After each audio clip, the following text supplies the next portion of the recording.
Hello, my name is Alan. Welcome to All About Stocks.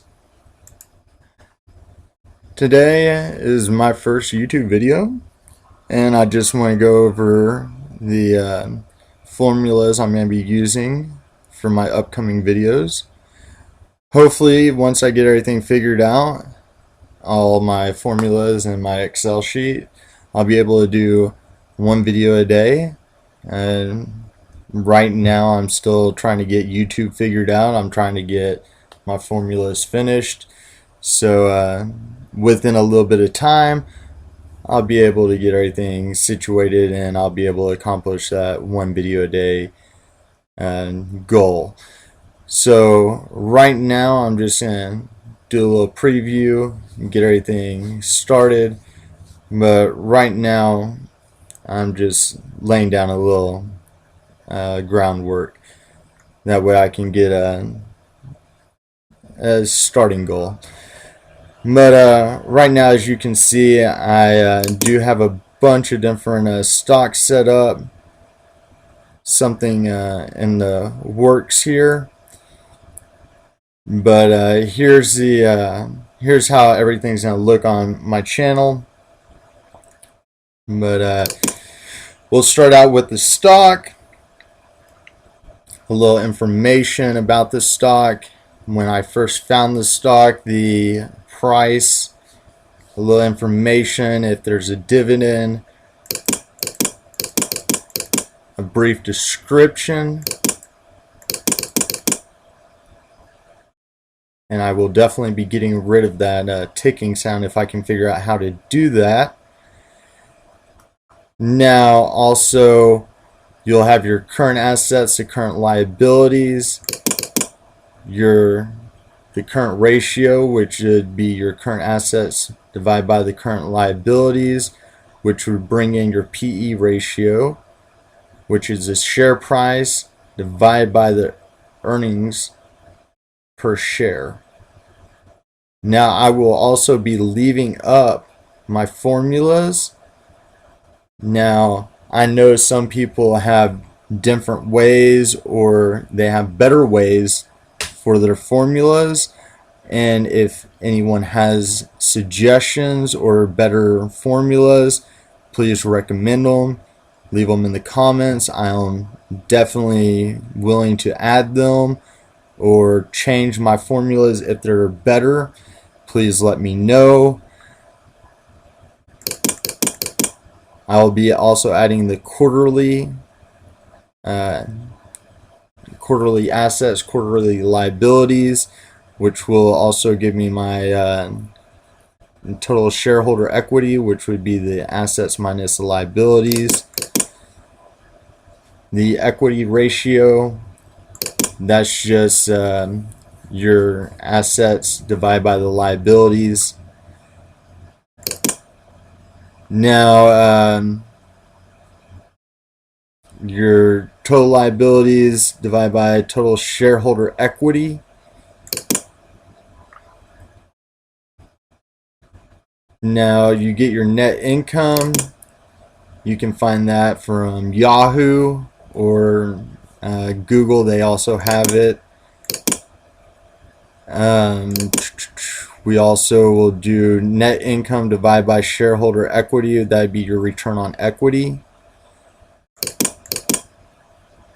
Now, I'm also going to be doing a lot of different stocks. So when I do the research, when I pull up the stock, that's when I'll be doing all this. So all this is going to be done when the research is done. So all the share prices, all these, they'll be fluctuating, they'll be changing. So then I will come in, I will update these, but it may take time. I'll try to keep them updated quarterly, but some of them may change. I'll try to go over the main ones like FANG. I'll try to maintain FANG quarterly. Some of the smaller ones I'll try to go over them at least yearly, or I'll try to do the smaller stocks as much as I can, unless there's a lot of comments or requests to go over certain in stock. If like GME or GameStop or AMC, I'm not going to really be able to go over those. They're kind of crazy. There's not much of fundamentals to the GameStop or AMC. Those prices are just outrageous. But as far as moving on to outstanding shares minus treasury stock, that's where you're going to get your outstanding shares, and then you're just going to go through to get your share price is shares multiplied by the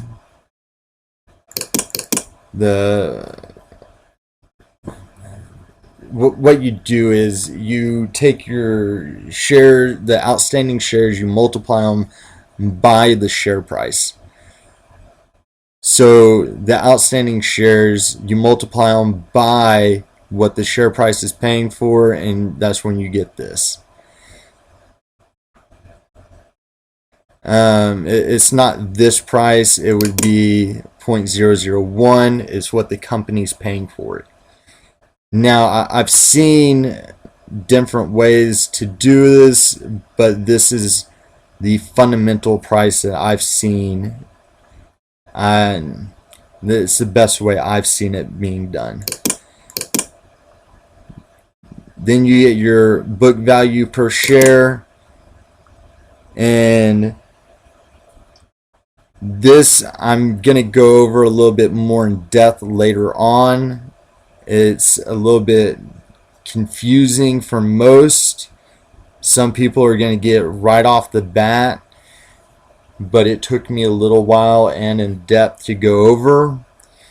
So I'm going to go over the book value per share and price to book value per share a little bit later on and in depth, due to the fact that these can get very complicated and the formulas can get very complicated. Now, the company's preferred shares, you have to look into them. You have to find out the company's preferred shares. I know these aren't formulas. However, I did want to dig in a little bit just so y'all understand where I'm coming from. Once again, just to say, I'm using 0.001 just because that's the best way I've seen it done so far. If anyone has suggestions otherwise, please recommend it. But so far, that's the best I've seen it so far. Now, that's where I get my estimated totals for the shares. Then you get your earnings or your total revenues. I'm going to go in, I'm going to try to get an early EPS. This is something I want to update for an early EPS. So that's why I'm saying this isn't completed, because I do want to do an early EPS. So this will be updated later on. Now, then you come in, you can do your dividends, and this will give you your preferred dividends payment. And sorry, had an itch. Then it'll give you your actual or total revenue per quarter, month over month. So if you'll save your revenue per quarter, you can see your month over month quarter and your year over year quarter. Some of y'all may not follow month over month or year over year, but they do help. They will show you that if your company is growing or losing money. No, I have not been